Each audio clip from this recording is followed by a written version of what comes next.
अमीर तैमूर कौन था? अमीर तैमूर को मौलाना रूम रहमतुल्लाह अलैहि की कब्र से क्या मसला था जो कब्र मुबारक उखाड़ने तक तैयार हो गया? अमीर तैमूर के दरबार में मर्द कैदी बनकर आने वाली बहादुर और दलेर औरत का किस्सा भी फरामोश नहीं किया जा सकता। ये सारे वाकयात आज की इस वीडियो में बताए जाएंगे।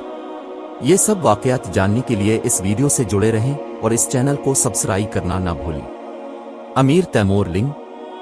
इनका असल नाम तैमूर था मगर तैमूर लिंग के नाम से जाने जाते थे। लिंग का मतलब होता है लंगड़ा। तैमूर को एक जंग के दौरान टांग पर एक गहरा जख्म आया जिससे तैमूर का सीधा चलना मुश्किल हो गया। यही वजह तैमूर लिंग यानी लंगड़ा नाम की बनी। अमीर तैमूर का शुमार उन फातिहीन में किया जाता है जो दिलेरी, शुजाअत, ताकत और हाजिर दिमागी से दुश्मन की सफों में लर्जा तारी कर देते। सिकंदर आजम, चंगेज खान और तैमूर लिंग की अगर ताकतवर होने की बात करें तो सिकंदर आजम और चंगेज खान ने अपने से कम तादाद, कम ताकत लश्करों पर हमले किए मगर तैमूर लिंग की यही बात उनसे इसे दलेर बना गई। इसने जब भी हमला किया अपने से कई गन्ना बड़े लश्कर का सामना किया। तैमूर लिंग का लंगड़ापन तो दुश्मनों पर जाहिर हो गया मगर इसकी दो हाथों से तलवार चलाने की महारत दुश्मन भी तारीफ किए बना न रह पाते थे। तैमूर लिंग एक हाफिज कुरान था। इस शख्स का दिमाग इतना तेजी से काम करता कि कुरान पाक की किसी आयत को उल्टा भी पढ़ सकता था। एक दौर में इसे मुफ्ती और फकीह भी कहने की इम्कान थे मगर दोस्तों कहा जाता है इसने अपनी फतूहात, दिलेरी, शुजाअत और बहादुरी को इस्लामी अमल के खिलाफ लाने की वजह से ज़ाय कर दिया। खरासान के शहर सरसब्ज पर फतह हासिल करने के बाद 1.5 लाख खोपड़ियों के मीनार इबरत के तौर पर सिर्फ ये कहकर बना डाले ताकि दुनिया को इस बात का पता चल जाए जो भी इसके सामने सर उठाने का सोचेगा इसका सर धड़ से अलग कर दिया जाएगा। दोस्तों, इतने बड़े मरूफ विमशहूर फातिही का नाम सुनकर हम सोचते हैं कि लंगड़ा शख्स किसी शाही खानदान का हिस्सा होगा क्योंकि इतनी वसी सल्तनत का अमीर कोई आम अपाहिज तो हो नहीं सकता। आपको बताते चली अमीर तैमूर का शाही खानदान से दूर दूर तक कोई ताल्लुक नहीं था बल्कि एक गरीब घराने 1336 समरकंद में पैदा हुआ जो मुल्क उज़्बेकिस्तान का हिस्सा है। तैमूर के वालिद जमींदार थे मगर चंगेज खान से इसका करीबी ताल्लुक था। अमीर तैमूर के कबीले को बरलास के नाम से जाना जाता था।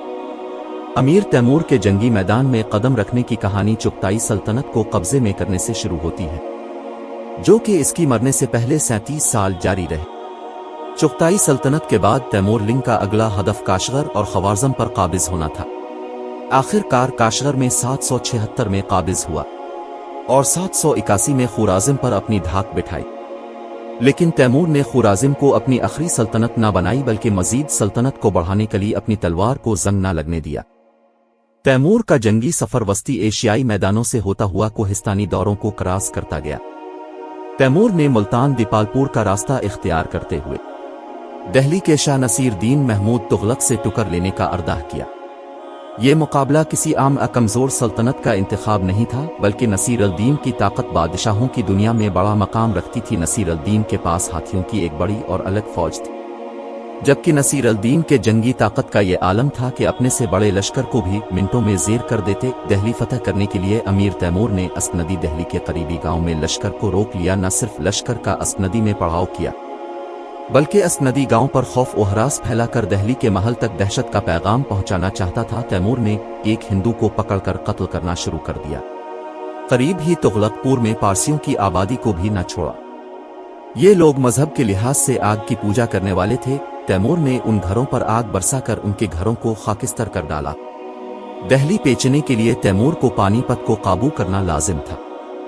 तैमूर के पानीपत आने की इत्तला जो ही वहां के बासियों को मिली वो लोग खौफ के मारे घर बार छोड़कर भाग निकले। दिल्ली सल्तनत को बचाने के लिए लोनी कला वालों की कोशिश भी बेसूद रही जो लोनी कला के फौज ने मैदान में उतरने की बात दिखाई। नसीर अल दीन तक पहुंचने में अब तैमूर को कोई रुकावट न हुई और आसानी से नसीर अल दीन को शिकस्त तस्लीम करना पड़ी। तैमूर का सिपाहियों को हुक्म था जो भी बच्चा, बूढ़ा, जवान, मर्द, औरत तुम्हारी खिलाफ मुजाहमत करने की कोशिश करता है और तुमको इस पर रहम आया तो मैं तुम्हारा सर धड़ से अलग कर दूंगा। इसकर मौलाना रूम रहमतुल्लाह अलैहि जैसी हस्ती की कब्र मुबारक को उखाड़ने पर क्यों तुल गया। दोस्तों, यहाँ पर एक बात आपकी जेर नजर करते चली कि तैमूर लिंग का एक ख्वाब मशहूर था। तैमूर लिंग एक रात ख्वाब में देखता है कि तैमूर को आसमान में लगी सीढ़ी की जानिब चढ़ने की तरगीब दी जाती है। तैमूर लिंग को मुखातिब किया जाता है, क्या तुम जानते हो ये जीना क्या है? तैमूर लिंग ने कहा, नहीं, मुझे नहीं मालूम। फिर आवाज आती है, तुम जितने जीने चढ़ चुके ये तुम्हारी जिंदगी के साल है। तुझे जितनी जिंदगी नसीब होगी तो ऊपर ही जाएगा, मगर याद रखना हमेशा दानिश्वर, उलमा और सनतकार शायर को न छेड़ना। इनकी इज्जत व तकरीम को लाजिम मलहूज खातिर रखना। चाहे वो तुम्हारी खिलाफ मैदान जंग में ही क्यों ना खड़े हों, उनमें से कोई तेरे दीन को माने, इसकी पिरोरी से इनकार ही क्यों ना करे। तैमूर ने इस ख्वाब में हुई नसब को पले बांधा। कई फतूहात हुई मगर उलमा, सनतकार, अदीब, शोरा को कभी खराश तक ना पहुंचाए। एक जगह आकर तैमूर लिंग मौलाना रोम से मुतनफ़िर हो गया, क्योंकि मौलाना रोम तमाम मज़ाहिब को एहतराम देने की तरगीब देते थे, जबकि तैमूर के मुताबिक सिर्फ इस्लामी मजहब की इज्जत करना लाजिम है। इसी बात की बना पर तैमूर लिंग कौनिये पहुंचकर मौलाना रोम की कब्र उखाड़ने पर मुकम्मल आमादा हो गया। कहने लगा, मैं मौलाना रोम की हड्डियां कब्र से बाहर निकाल फेंकूंगा। तैमूर को समझाया गया कि अब मौलाना रोम की कब्र को उखाड़कर बहुत बड़ी गलती कर रहे हैं। दुनिया क्या कहेगी। तैमूर की अब जिंदा लोगों से लड़ने की ताकत जवाब दे गई है, जो अब मरे हुए लोगों की कब्र उखाड़ने पर तुल गया है। लाजा इसके तमाम साथियों ने एक मौलवी की कब्र उखाड़ने से यह कहकर इनकार कर दिया, हम ये गन्ना अपने सर नहीं लेना चाहते। एक दफा तैमूर लिंग के दरबार में एक कैदी को लाया गया, जिसने निकाब ओढ़ रखा था, जिसकी ललकार ने न सिर्फ लिंग के दरबारियों को हैरान किया बल्कि खुद तैमूर भी इसकी दिलेरी को देखते हुए बड़ा मुतासिर हुआ। इस नौजवान को बादशाह के सामने आंखें नीची करने को कहा गया, मगर उसकी गर्दन मुकम्मल तनी रही। बादशाह की आंख में अंक डालकर कहने लगा, तूने हमारी सल्तनत पर हमला किया, हालांकि हमने तेरा कुछ बिगाड़ा भी नहीं। तुमने अल्लाह ताला की बेशुमार मखलूक को रौंद डाला। तुझे खुदा का खौफ ना आया तो मेरी गर्दन उड़ा दे, मगर याद रखना तुझे भी एक दिन खुदा को मुंह दिखाना है, और तू किस मुंह से खुदा का सामना करेगा।